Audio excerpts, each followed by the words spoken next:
Aparentemente, bueno, tenemos la protección o maniobra, que son los esquemas más que todo de los circuitos de protección, diferenciales, termomagnéticos, relays, etc., ¿no? Tenemos los vectores que vienen a ser el tipo de cargas, lámparas, motores y corrientes. Bueno, acá tenemos una notación gráfica de un sistema unifilar. Acá tenemos la parte de un tablero de una casa prácticamente, donde vemos la parte de la selección de los cables, las cargas, y también las líneas continuas que les hablé, el sensor ferromagnético y el diferencial, ¿no? Ahora, la parte de controles eléctricos. Tenemos varios tipos, tenemos los cables unipolares, que vienen a ser de un solo conductor, los cables bipolares, que vienen a ser de dos, y los cables tripolares independientes, que son MSUs. Tenemos también la clasificación de conductores, que vienen a ser según el número de conductores. Tenemos monoconductores, que vienen a ser de un solo alambre. Bueno, tenemos multiconductores, que vienen a ser de tres. También tenemos la función de en qué está contigo, en alambres y cables. También tenemos el modo de empleo, que tenemos dos clases: el conductor de cobre desnudo y el conductor de alambre y cable con aislamiento, ¿no? Ahí se puede ver el tipo de cable desnudo, que puede ser de dimensiones diferentes. En este caso han puesto un ejemplo de cuadrado y circular. Y en el aislamiento tenemos acá, bueno, parece un cable de Ethernet más que todo, ¿no? Con pesitas cubiertas. Y también, bueno, los normales, ¿no? Que vienen como aislante, ¿no? Y bueno, esto que tiene con protección un poco más sofisticada. También tenemos la clase de conductores. Tenemos la clase 1, la clase 2, la clase 5, según el modo de empleo que necesitan, ¿no? En este caso, en el clase 1 tenemos un solo alambre.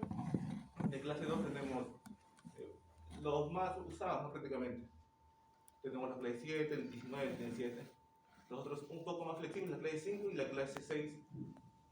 Por ejemplo, un cordón de plancha, ¿no? Que viene a ser un poco más para continuar. También tenemos el diseño de conductores. Tenemos en la escala americana la AWG. Tenemos lo más usado, el cable 12, 14, el 16.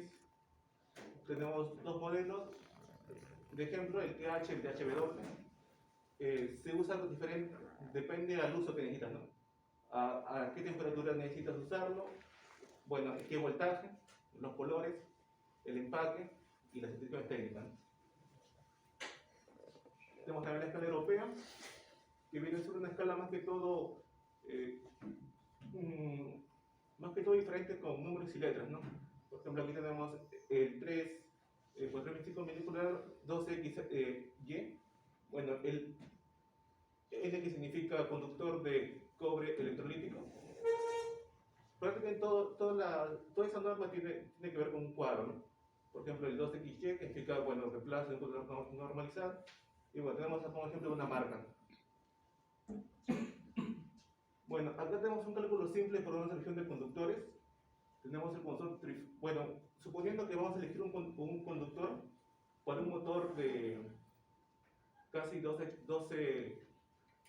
kilowatts y con un voltaje de 220, con un factor de potencia 0.8, se puede usar esta fórmula, que sería la potencia en kilowatts, el voltaje en volts y el factor de potencia, ¿no? Con esta fórmula se puede aplicarlo y considerando estos datos tendríamos que vale 40 amperios, la I nominal. Pero tenemos que tener en cuenta el factor de servicio, que lo más recomendable sería un 25% más, por eso me he puesto 1.2, pero también los factores de temperatura y de canalización, ¿no? En este caso vamos a subir un factor de temperatura de 70 grados centígrados, que viene de 75 grados centígrados, y también vamos a tener un factor de servicio de 4 a 5 conductores de canalización, ¿no? En este caso, la canalización vendría de 0.8 y el factor de temperatura a 45 grados centígrados de 0.75. Entonces, con esto, la I diseño aumenta, ¿no? De estos 40 grados a 33.3 amperios. También se tiene que ver la guía de tensión, ya que la longitud del cable también afecta el voltaje, ¿no? Entonces, el código de electricidad nos dice que esta tiene que ser menor de 2.5. Entonces, para esto se usa esta fórmula de acá, que es para sistemas trifásicos y monofásicos, con una longitud en kilómetros. Estas reactancias y resistencias se sacan de esta tabla, Bueno, esto puede ser para cualquier catálogo, dependiendo del modelo del cable y el voltaje, ¿no?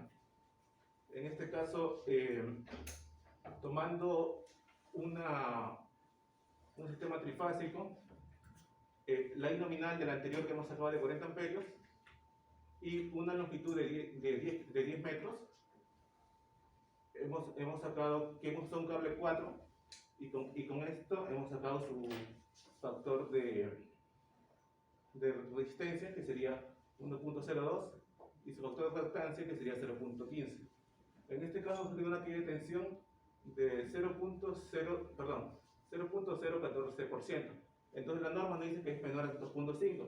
Entonces sí es un cable ideal, ¿no? Si aumenta la longitud y nos sale un porcentaje mayor, tendremos que elegir otro cable con mayor calibre para atenuar esa caída de voltaje.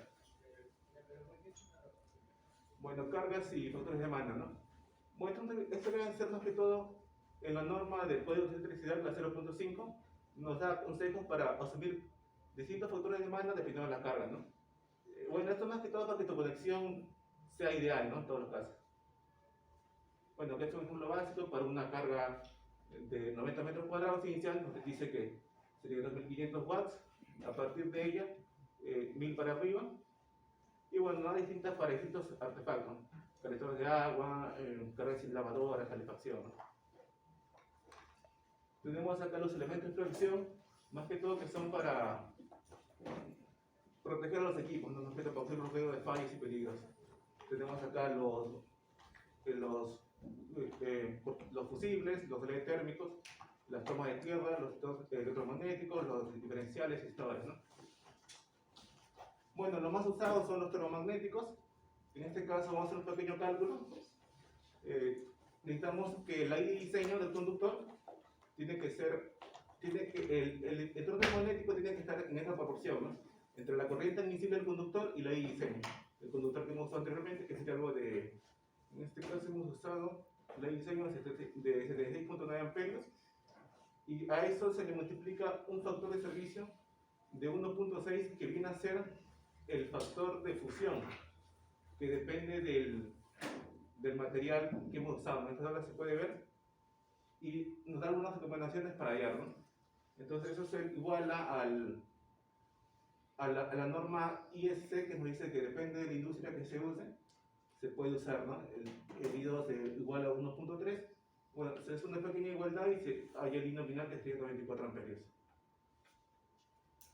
Bueno, el instrucción diferencial es un poco más sencilla, simplemente se asume el factor de servicio de 1.4 y al final saca un I diseño de 140 amperios, ¿no? Con el I nominal de termomagnético. También tenemos el fusible, que bueno, para esto sí se usan estas curvas, que esto sí depende del arranque del motor. Puede ser directo, o en dentro de estrella, o en autotrafo. En este caso, si no tienes el modelo del motor, puedo usar la tabla 2 del código de electricidad, donde dice que dependiendo de si está sin letra el motor, lo puedo usar un factor de 3, ¿no? En este caso hemos usado este modelo, y simplemente el diseño que has elegido para el conductor, lo puedes multiplicar de vuelta y simplemente te sale tu I de fusible, ¿no? Que sería de 230 amperios. Con esto calcula más o menos el tiempo en que tu motor avanza y simplemente trazas una curva y eliges con esta curva tu fusible, ¿no? Que en este caso es de 80 amperios. Bueno, los mantenimientos, bueno, en este caso simplemente puede ser de inspección visual, puede ser de pruebas periódicas, se hacen funcionar los circuitos, se prueban los relays, los protectores y se aplican los circuitos de disparo, ¿no? Los mantenimientos preventivos anuales, bueno, esto más que todo también se hace con un sistema calificado, se desmonta cada interruptor, lo limpia y se verifican las conexiones. Miren la tema de los contactos también, ¿no? Bueno, esto es todo de mi parte, le paso a mi compañero. Buenas noches, compañeros. Buenas noches, ingeniero. Bueno, yo voy a comenzar, voy a exponer la parte de elementos de control, maniobra e instalaciones eléctricas. Como su propio nombre dice, estos elementos en una instalación eléctrica nos van a permitir maniobrarlo y controlar, ¿no? La instalación eléctrica. Contamos con computadores. Bueno, en este caso nos van a facilitar un cambio de conexión. Un claro ejemplo, podemos usarlo en el arranque de un motor, ¿no? Para pistones, pulsadores, arrancadores suaves, también la instalación de un motor eléctrico, los contactores, también un motor eléctrico, los relés, tenemos guardamotores, los temporizadores, los variadores de frecuencia y los medidores eléctricos. Sí, ya. Clasificación podemos tener en función de función principal, uno sería los de control, otros los de maniobra. Por el tipo de control podría ser manual, automático. Por su naturaleza de la señal de control, discreto y analógico. ¿Sí? Por su ubicación e instalación, podemos ponerlo en un tablero, podemos ponerlo en un campo, en el mismo campo. Por su complejidad puede ser básicos o complejos y por su función de arranque o paro de protección. Bueno, su selección. En el caso de los contactores eléctricos, lo que tenemos que saber es empezar a identificar la carga que vamos a tener en nuestra instalación eléctrica. De acuerdo a esta, después, en esta tabla de Schneider que les presento acá, tenemos que saber la carga que va a funcionar con carga continua, con DC o con AC, y de acuerdo a esto ver qué tipo de carga va a trabajar y podemos elegir una categoría de nuestro contactor eléctrico. ¿Sí? Ya, ahora para ello necesitamos la corriente a la cual va a trabajar nuestra carga y bueno, podemos despejarlo de la potencia. En este caso estoy usando 3 veces porque estoy usando el voltaje de fase. Y con eso podemos ya encontrar el tipo de contactor que podemos utilizar, ¿no? ¿Cierto? Guardamotores son dispositivos de protección electromecánica que se utilizan principalmente para arrancar motores y proporcionan protección al motor. Para poder seleccionar un guardamotor, lo que necesitamos es la corriente terminal de nuestra carga y multiplicar por un factor de seguridad, ¿no? Y de acuerdo a ese valor que le dicen la corriente de reglaje, vamos a buscar un manual de ABB o de la marca que deseemos y encontramos así el guardamotor que es más apropiado a nuestras necesidades, el motor que necesitamos. ¿Sí? El variador de frecuencia, en este caso hay dos cosas importantes a la hora de poder elegir un variador de frecuencia. Necesitamos la temperatura ambiente a la cual va a trabajar el motor, necesitamos la altura, la altitud a la cual va a funcionar. ¿Por qué? Porque en estas tablas, de acuerdo a esos datos a la cual va a trabajar nuestro motor, vamos a hacer una disminución del porcentaje de corriente nominal. ¿Sí? ¿Para qué? De tal manera que a la hora de buscar la corriente, esto tiene que ser el 100% de la corriente nominal más esas disminuciones que ha habido por la altitud, por la temperatura de trabajo de nuestro motor. De tal manera que si es que la corriente nominal, digamos, sería 6,4, entonces aumentamos, ¿no? El 100% más y tiene que salir esta corriente acá, lo que tenemos que buscar. Como que una compensación de esas caídas por altitud y por la temperatura ambiente. ¿Cierto? Bueno, el mantenimiento se recomienda hacer inspecciones regulares, dar calibración y ajustes, hay que hacerle pruebas funcionales y se puede un mantenimiento correctivo, ¿no? Si vemos que empieza a haber fallas, mejor es cambiarlo, ¿no? Una sustitución inmediata. ¿Cierto? Ya, ahora instalación de motores eléctricos. Para poder instalar el motor, necesitamos empezar a seleccionar el motor. Para eso necesitamos saber los requerimientos como potencia, a qué voltaje va a funcionar y todo eso. Después necesitamos saber la ubicación y el voltaje. ¿Dónde es que va a estar ubicado nuestro motor? Tenemos que considerar su ventilación, su acceso al mantenimiento, entre otras cosas. Y tenemos que asegurar el motor de manera correcta, ¿no? Sobre una base de soporte sólido y que estén nivelados, es muy importante. En el lado de conexiones eléctricas, tenemos que revisar las conexiones eléctricas siguiendo un esquema que el mismo fabricante nos va a dar, ¿no? De acuerdo al voltaje que queremos y la conexión que queremos, puede ser electro o una estrella. Aterramiento también es muy importante, más que todo para dar una protección al operario. ¿Sí? Arranque y parada, tenemos que configurar eso también, con unos ajustes y hacer unas pruebas antes de ponerlo en funcionamiento. ¿Sí? Tableros eléctricos. Su función de estos componentes según la instalación eléctrica es principalmente distribuir la corriente, distribuir potencia eléctrica. Se utiliza en industria, en cualquier instalación eléctrica. ¿Qué tipos de tableros tenemos? Tenemos tableros de distribución, puede ser distribución principal o secundaria. También tenemos tableros de centro de control para motores Siendo por favor. Tenemos tableros de alumbrado y centro de cargas, tableros de potencia, y bueno, acá también hay uno de acuerdo a cómo está en la instalación, ¿no? Puede ser autosoportado, que tiene la capacidad, como dice, de soportar su propio peso. Generalmente está colocado sobre un pedestal o está anclado o es fijo. Tenemos los tableros empotrados que van en la pared y los adosados, ¿no? Siguiente, por favor. Acá tenemos unas imágenes de manera referencial. Tenemos el tablero autosoportado, el adosado y el empotrado. Siguiente, por favor. Ya, sistema de barras. Usualmente están hechos de dos materiales, de aluminio. Nos sirve para distribuir la potencia, ¿no? Siguiente, por favor. Tenemos barras neutras, también hay barras neutras y barras de condición a tierra. Acá, usualmente, los dos llegan a ser una barra, pero hay algunos que los separan, así que es por eso que les hago una mención, ¿no? Y esta sería la barra principal. Siguiente, por favor. Ya, sistemas de puesta a tierra. ¿Cuál es su importancia de esto? Su importancia básicamente es establecer conexiones potenciales, y en el caso de que haya una falla a tierra, es que toda la corriente de cortocircuito retorne a la fuente de manera controlada, ¿no? Y más que todo es para salvaguardar la vida de una persona. Siguiente, por favor. El sistema debe contar con 25 ohmios de resistencia, o por ejemplo, eso es para sistemas residenciales. Pero para ciertos casos industriales así, se necesitan hasta 5 ohmios, no puede ser mayor de 5 ohmios. Ahora, otra cosa también es que a veces no se necesita más de un electrodo para poder llegar a esa cantidad de resistencia, la cual, si es que no alcanzamos, podemos hacer, ¿no?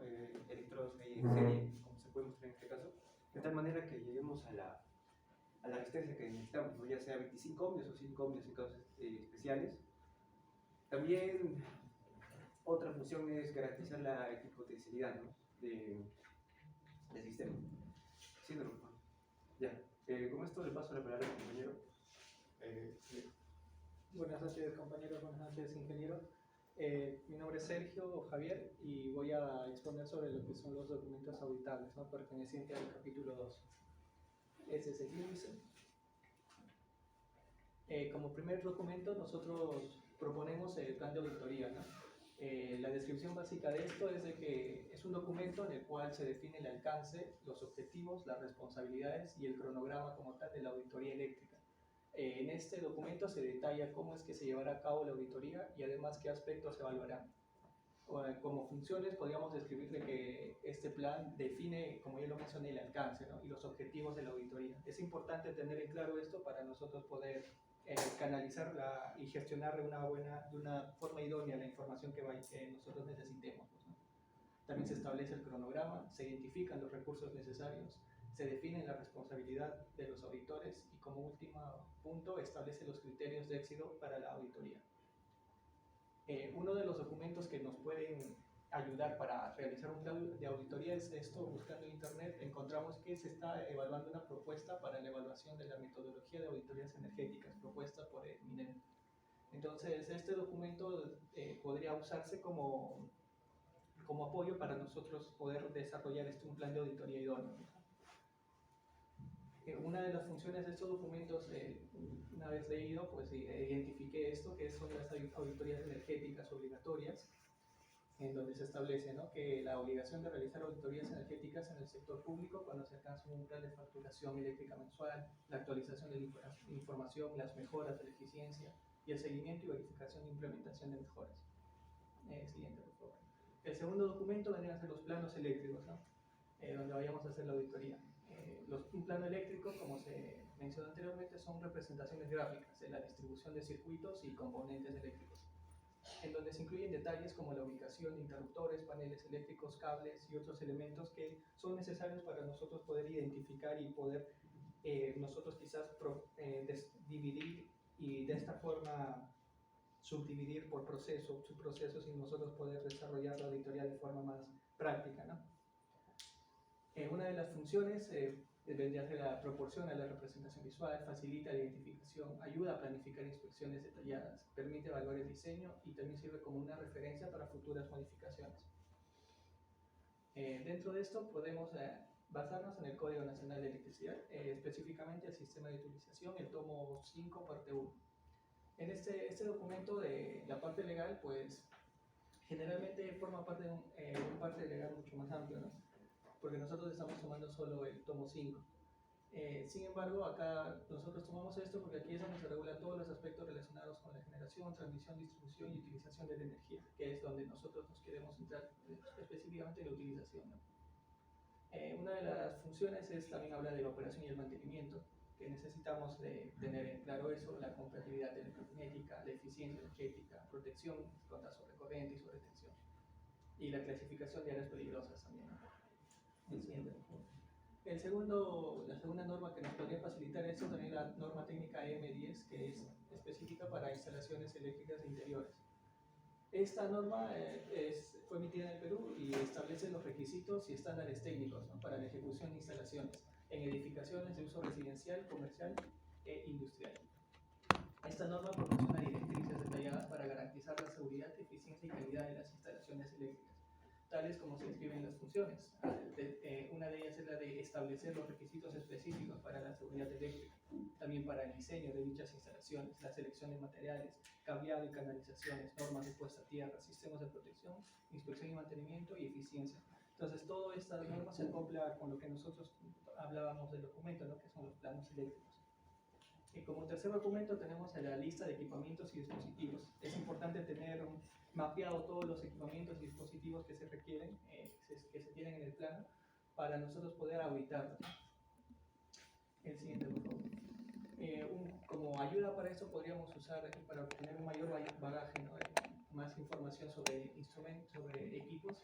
Uno de ellos, una recomendación sería el uso del catálogo general de Siemens, que es específicamente para motores eléctricos, ¿no? El siguiente, por favor. El siguiente es la compensación de energía reactiva y filtrado de armónicos, hecho por Schneider Electric. Es un catálogo emitido en el 2019, en donde habla sobre los equipos de compensación de energía reactiva, monitoreo y control, optimización energética y cumplimiento normativo también. El siguiente documento es el NEMA, que es específico para motores y generadores, ¿no? El NEMA MG1. Donde también proporciona directrices para estándares de la fabricación, diseño, rendimiento y prueba de motores eléctricos. También consideramos que es necesario tener conocimiento de este documento porque con esto se puede analizar todo lo que son los motores y generadores que puedan estar en una planta industrial. La norma ANSI C80.6. Una de las funciones de esta norma es el establecimiento de requisitos técnicos, específicamente para el dimensionamiento y escoge de materiales y características mecánicas y eléctricas. También métodos de prueba, la estandarización de productos, seguridad y protección, compatibilidad, materiales y recubrimientos, el marcado etiquetado y la resistencia mecánica y eléctrica. Como cuarto documento tenemos el historial de mantenimiento. Es importante saber con qué frecuencia se hace el mantenimiento en estas plantas para nosotros tener un panorama más claro, ¿no?, de lo que vamos a auditar. Aquí la descripción de este documento básicamente es que es el historial, es el registro de actividades, ¿no?, de mantenimiento y reparaciones previas en equipos eléctricos. Esto incluye fechas de servicio, detalles de las reparaciones y reemplazos realizados. Esto se puede usar como un indicador, ¿no? Si es que no hay esto, pues ya se tendrá un indicador claro con qué frecuencia es o algún nuevo sistema para implementar, ¿no?, si es que no ha habido mantenimiento anteriormente. Los registros de consumo de energía también es importante solicitar este documento porque aquí es donde se identifica y se evalúa la eficiencia energética, ¿no?, qué tanto se consume, con qué capacidad, en qué fechas y todo eso. Para apoyarnos a esto vamos a usar los siguientes documentos, que es el Reglamento de Usuarios Libres de Electricidad. Este reglamento su objetivo principal es la de establecer las normas y condiciones que rigen la participación de los usuarios en el mercado, permitiéndoles adquirir energía directamente de los generadores sin estar obligados a compararlas, ¿no? El siguiente. También las opciones tarifarias y condiciones de aplicación a un usuario final. También es importante tener en cuenta y tener conocimiento y tener claro también los tipos de tarifa que hay para el tipo de consumo que hay y todos las distintas tarifas, ¿no? Por ejemplo, nosotros somos la BT5, si no mal no recuerdo lo que es uso residencial, y es diferente las tarifas que se van a usar para un uso industrial, por ejemplo. Y como último documento también sería esta la guía de orientación para la selección de la tarifa eléctrica para usuarios en media tensión. Normativas y códigos eléctricos. Aquí también es necesario tener un gran bagaje y conocimiento de las normativas y códigos, ya sean nacionales e internacionales, ¿no? Para nosotros poder en base a ello tener un criterio y también tener un sustento del por qué y para poder argumentar, ¿no?, de por qué es que se hace o se toma dicha decisión. Como normativas, la que ya se conoce es la Ley de Concesiones Eléctricas, específicamente el decreto de ley número 25844. Esta ley, y también como siguiente el reglamento de la ley, ¿no? Porque en sí mismo la ley es como si fuera el fondo y el reglamento es la forma, ¿no?, como te dice cómo aplicar o cómo hacer. Entonces es necesario tener conocimiento de ambos, tanto la ley como el reglamento de las concesiones eléctricas. El siguiente también es la norma técnica de calidad del servicio de electricidad, como parte de estos documentos, ¿no?, que es necesario conocerlos. Como norma internacional podríamos mencionar la IEEE 519, que es una norma técnica desarrollada por el Instituto de Ingenieros Eléctricos y Electrónicos, en el cual se centra en el control de armónicos en sistemas eléctricos de potencia. Esta norma proporciona directrices y requisitos para limitar y controlar los armónicos en sistemas eléctricos, lo que es fundamental, ¿no?, para mantener la calidad de la energía. El National Electrical Code, que se refiere a un estándar ampliamente reconocido en Estados Unidos y en otros países, que establece requisitos para la instalación segura de sistemas eléctricos en edificaciones y otras estructuras. El British Standards Institution es el homónimo de lo que vendría a ser el anterior código, no solo que este es británico. Las normas ITINTEC también. Es importante conocer eso porque pues, son desarrolladas y publicadas por el Instituto Tecnológico de la Construcción y Edificación como parte de la función regulatoria, ¿no?, del sector de la construcción. También como un séptimo documento sería el documento de la seguridad eléctrica. Una de las normas que se podría apoyar de esto son las OSAS, las 18001, que básicamente estas normas identifican y evalúan los riesgos, establecen objetivos y metas, planifican y programan, implementan implementación y operación, y también monitoreo y mejora continua, ¿no?, que va de la mano con la planificación de la auditoría, que es lo que exponíamos al inicio.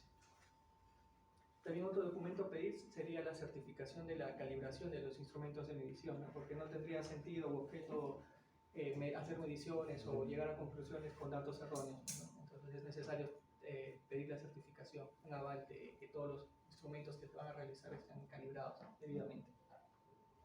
También informes de inspecciones anteriores, casi lo mismo que lo que era sobre el mantenimiento, ¿no?, el historial de mantenimiento que se tenía. También es importante saber las inspecciones anteriores que ya han habido en esa empresa a auditar. También el diagrama unifilar actualizado de los sistemas. Acá nosotros presentamos un diagrama unifilar en donde podemos ver las celdas, los tableros, los sistemas de protección que se tienen, transformadores. Entonces es necesario tener esto, así como teníamos la lista del equipamiento, pues también necesitamos tener en cuenta este diagrama unifilar, ¿no?, que es básicamente es la estructura eléctrica de todo el sistema, que es lo que nosotros es nuestro fin principal, ¿no? Esto, más que todo, la norma de terminología de electricidad, también iría de la mano junto con los planos eléctricos, y más que todo esto para tener un estándar y un común denominador al momento de leer planos, ¿no?, para que se unifique todo esto. También los reportes, anomalías y fallas, es bueno tener un historial. Los contratos de mantenimiento con proveedores. El registro de capacitación de personal también, ¿no? Esto va de la mano junto con el mantenimiento preventivo, que justamente data de esto, ¿no?, de qué tan capacitados están o qué tan actualizados están el personal que está en planta, ¿no?, realizando todos los procesos. También resultados de pruebas de continuidad. Esta prueba se realiza para garantizar que los circuitos eléctricos están correctamente conectados, ¿no?, y que no hay interrupciones en la conductividad eléctrica. También los certificados de calificación de trabajadores eléctricos, ¿no?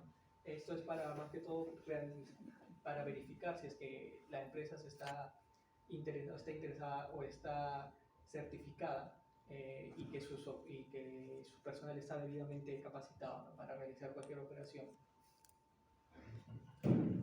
El plan de respuesta a emergencias también, ¿no? Este plan establece los procedimientos y las acciones a seguir a situaciones de emergencia eléctrica, como cortocircuitos, incendios eléctricos o apagones.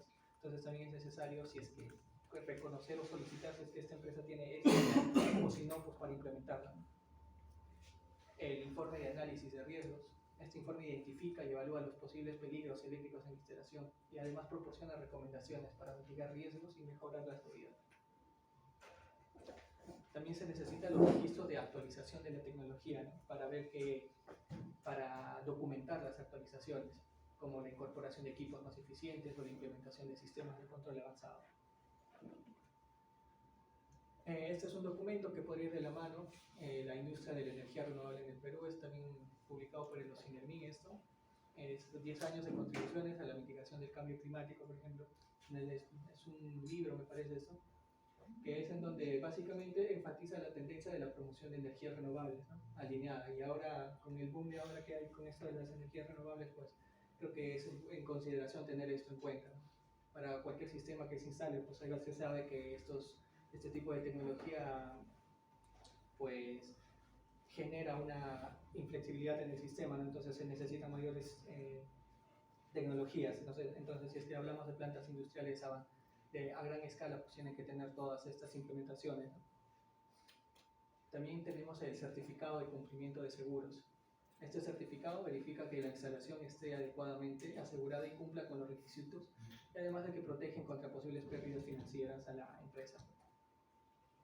Y como último tenemos el plan de mejoras y recomendaciones. Este plan resume los hallazgos de la auditoría y proporciona recomendaciones para acciones correctivas y mejoras en las instalaciones eléctricas. Además de que es una guía para la gestión de cambios y la optimización continua. Esos serían los documentos que nosotros consideramos, ¿no?, para la gestión de la auditoría. Buenas noches, compañeros. Buenas noches, ingeniero. Bueno, a mí me tocó realizar el caso real de la gestión de auditoría realizada en la fábrica Molinera Sudamérica. Bueno, la descripción del ámbito del desarrollo por ejemplo, el rubro de la empresa es una fábrica molinera. La descripción de la empresa brinda el servicio de pelada y comercialización de arroz. La organización es la Molinera Sudamérica y el área auditada es sobre la auditoría energética eléctrica. Los procesos de la gestión de la auditoría es planear, hacer, verificar y actuar. En planear se pueden identificar los objetivos de la auditoría energética, como reducir el consumo eléctrico, mejorar la eficiencia energética y el cumplimiento con las regulaciones específicas. Definir el alcance de la auditoría, incluyendo los equipos, procesos y áreas específicas, y establecer un plan de trabajo detallado. En hacer podemos recopilar datos del consumo eléctrico, incluyendo mediciones de potencia, factores de potencia y otros datos relevantes.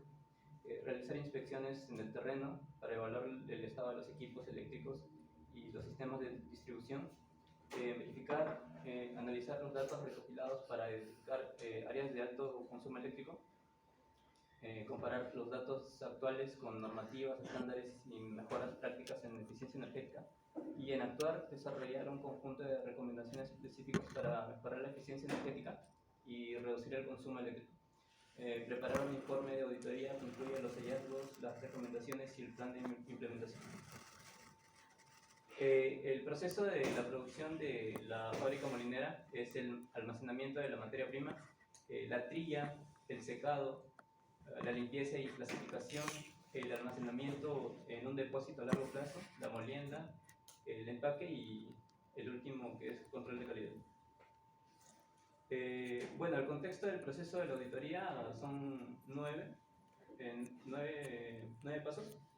El primero es la planificación, que establece objetivos y alcance de la auditoría.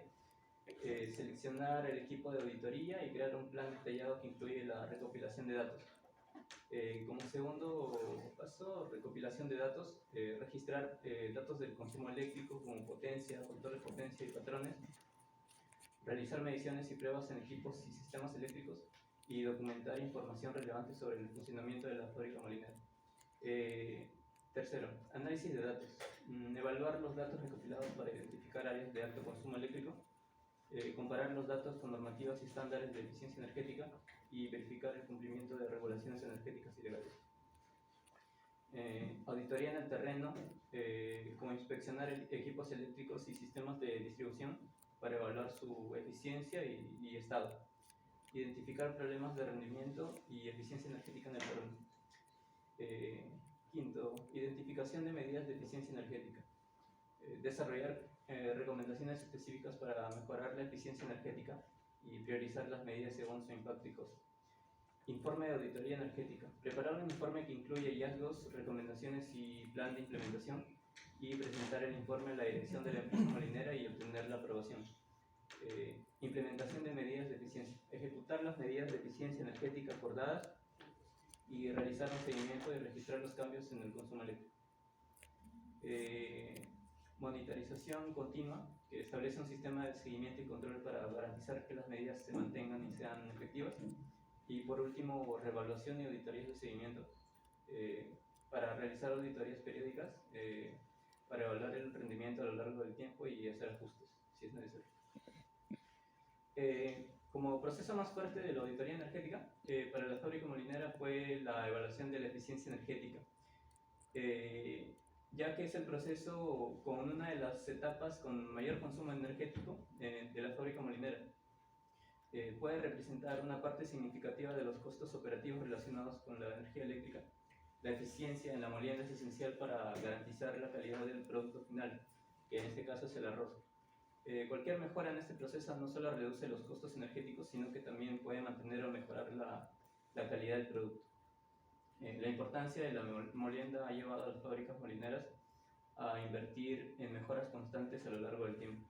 Esto ha llevado un historial de mejora continua en la eficiencia energética de este proceso.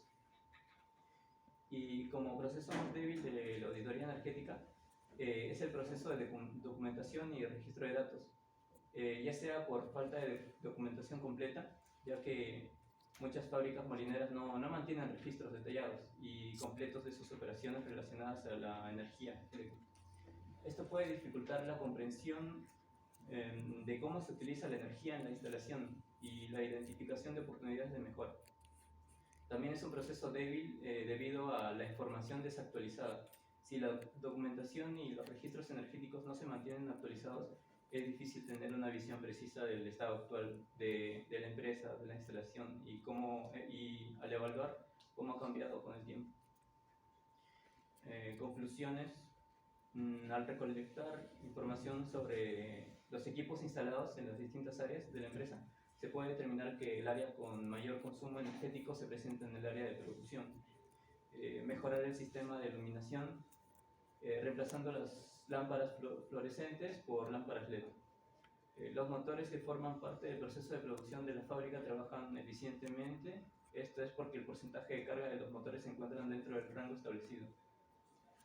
La evaluación de cumplimiento de normativas y regulaciones relacionadas con la energía eléctrica es esencial para garantizar que una empresa está operando de manera responsable y legal en términos de eficiencia energética y seguridad eléctrica. Y mantener los registros precisos y documentación detallada de equipos y procesos eléctricos es fundamental. Estos registros son la base para una gestión eficaz de la energía, facilitando la toma de decisiones y cumpliendo con las mejoras y prácticas normativas.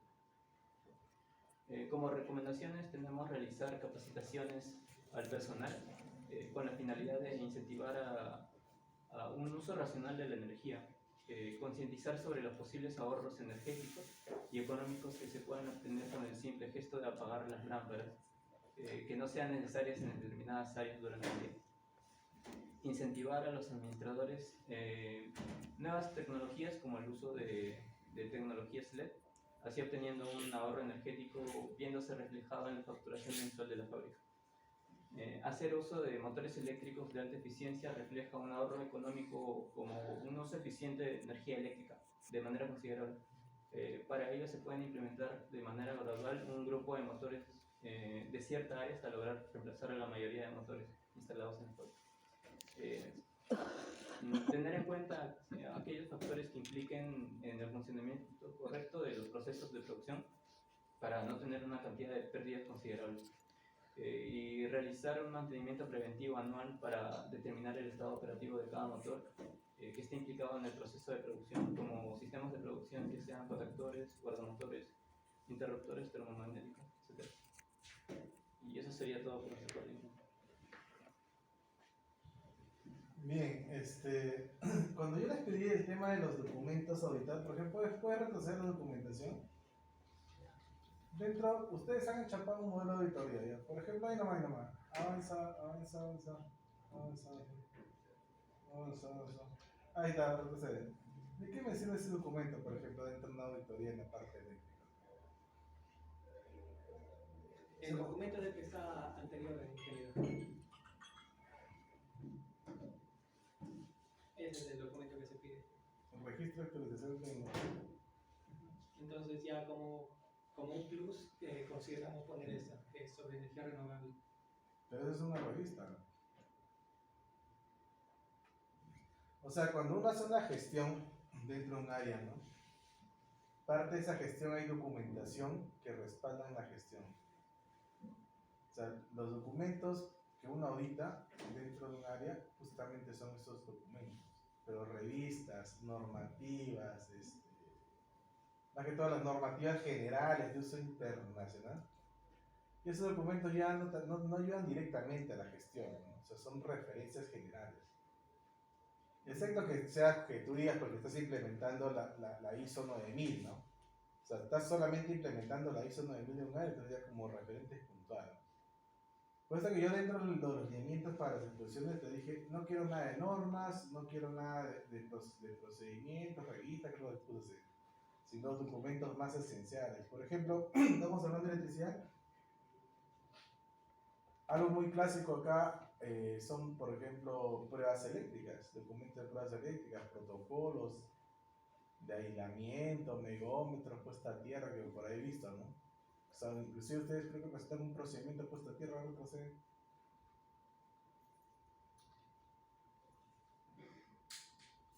Ahora, por ejemplo, acá también un tema. Hablan sobre seguridad, creo que medio ambiente, ¿no? Cuando yo hago una auditoría supuestamente internacionales eléctricas interiores, ya los temas de seguridad, medio ambiente, calidad son otro rubro. Inclusive cuando uno hace una auditoría de seguridad solamente se enfoca en la seguridad. Cuando es una auditoría de calidad solamente te enfocas en calidad. Y de igual forma si voy a hacer una auditoría ambiental, solo auditoría ambiental. Entonces ustedes acá están mencionando documentaciones que no tienen nada que ver puntualmente con las instalaciones eléctricas. Y hay una infinidad de documentos. No únicamente el código es general totalmente. El reglamento de construcciones también son general, pero específicamente es lo que están buscando documentos. A ver, en el caso que han presentado de auditoría a ustedes, ese caso es ¿dónde fue ejecutado?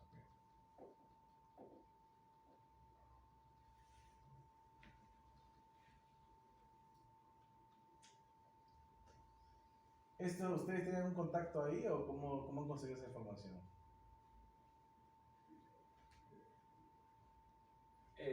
No, lo conseguimos de una tesis. ¿Tesis de qué? Sobre la auditoría energética eléctrica de la fábrica. ¿Cómo? Fue una tesis donde conseguimos toda la información. ¿Pero de qué trataba la tesis? Cuéntame un poco. De la auditoría energética. ¿Y qué es lo que ustedes, a ver, avanza, qué es lo que identificaban? Ya es el procedimiento. Documentar, analizar, comparar datos, verificar cumplimiento. Bueno, avanza. Este es el proceso que están auditando. Sí. Avanza. Esto.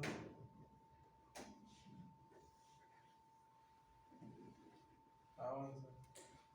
Por ejemplo, en esta auditoría que ha hecho este autor a esta planta de Molina, creo, ¿no? ¿Qué documentos ha empleado, por ejemplo, en esta auditoría? ¿Cómo auditar? Inclusive atrás creo que dice buscar documentación, ¿no? No antes.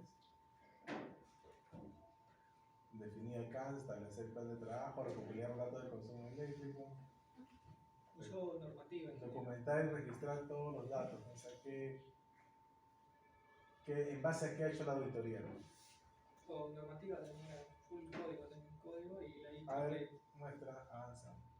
¿Qué han puesto? Planificación. Recopilación, dice. registro de datos de consumo, factor de potencia, realizar medición de pruebas, documentar información. Ya, esos, por ejemplo, son documentos que ustedes hubieran puesto en la parte de documentos auditados. Registro de datos de consumo eléctrico, factor de potencia, registro de factores, mediciones, pruebas de los equipos, documentar información relevante para el funcionamiento, pruebas de falla, protocolo de pruebas de continuidad, aislamiento. O sea, todos esos documentos se pueden utilizar dentro de una auditoría de estas instalaciones eléctricas. Avanza.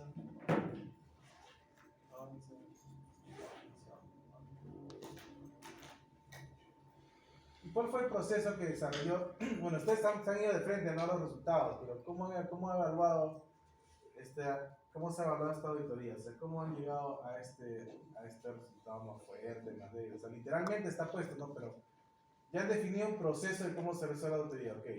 Han descrito qué información se ha captado, pero ¿cómo se evalúa la auditoría? ¿Cómo han deducido que es más fuerte, más débil? ¿Había un proceso cualitativo, había un proceso cuantitativo, se hicieron encuestas, no sé yo, se siguieron entrevistas? O sea, ¿cómo llegas a eso? ¿Cuál es el sistema?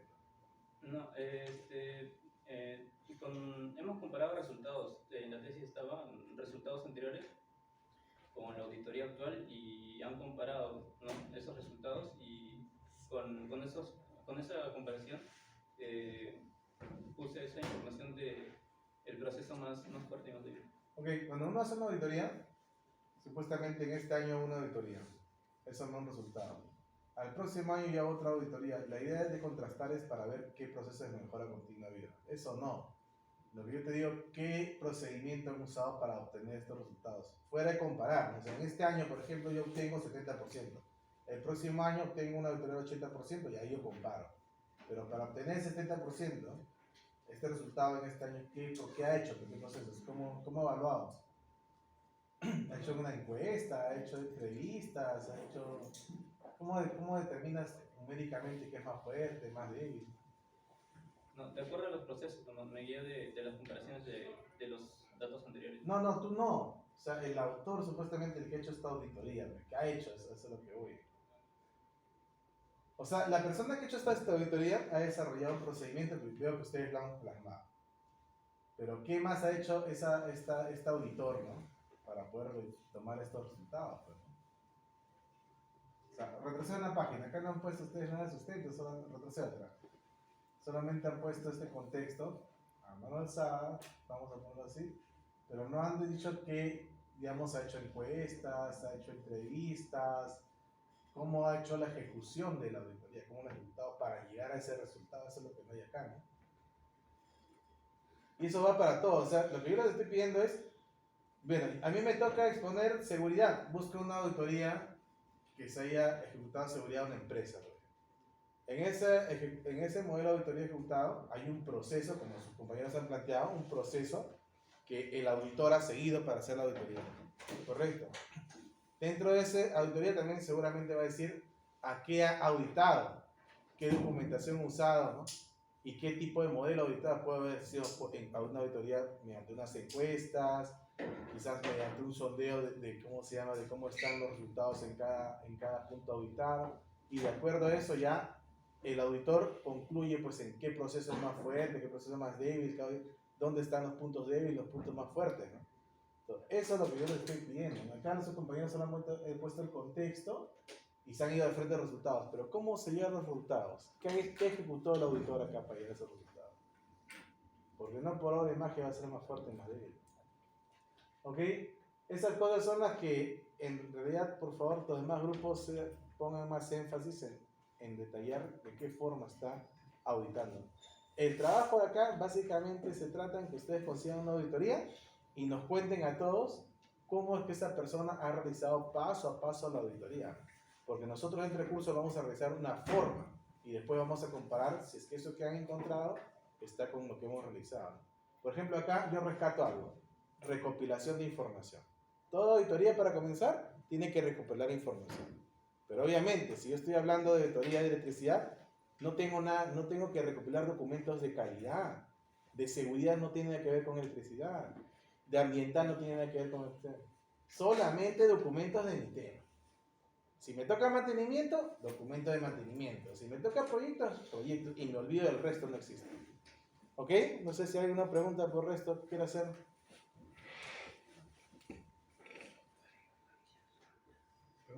Pregunta nomás. A ti que te gusta preguntar. Yo por ahí vi que hablaron de capacitación. Quisiera saber cuál es la diferencia entre inducción y capacitación. A ver.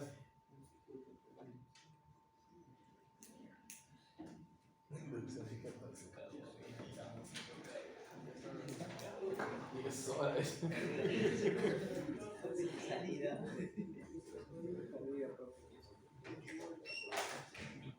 Bien, ya para no hacerla muy larga, ya también, hasta que te has dado una pregunta de matarse. La primera parte es un marco teórico, ¿ok? Es importante que sea, digamos, ese marco sustancioso.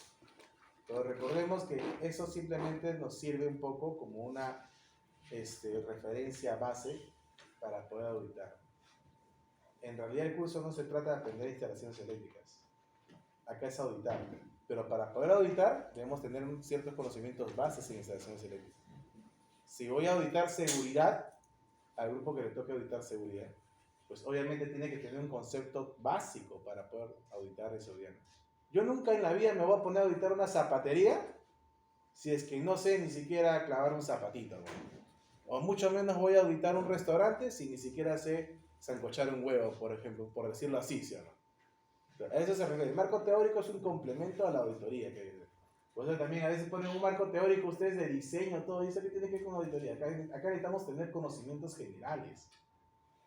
No irnos específicos al diseño, porque para el diseño hay un ingeniero que va a diseñar. Nosotros somos ingenieros auditores. Si necesitamos diseñar algo, pues buscamos a un pata que lo diseñe y listo, seguimos haciendo con nuestra responsabilidad. ¿Ok? Eso nomás para complementar. Bien, grupo número 1, ¿no? El grupo que le tocaba preguntar no preguntó nada y está con falta. Acá estamos, profesor. ¿Ah? Estamos esperando tener la oportunidad para preguntar. Pues hace rato, ¿quién pregunta? La otra semana le preguntas. ¿De qué vamos hoy día? No sé qué. A ver, ¿dónde está el delegado? Delegado. Pasen las preguntas al delegado, después de ahí me lo revierto. Ya.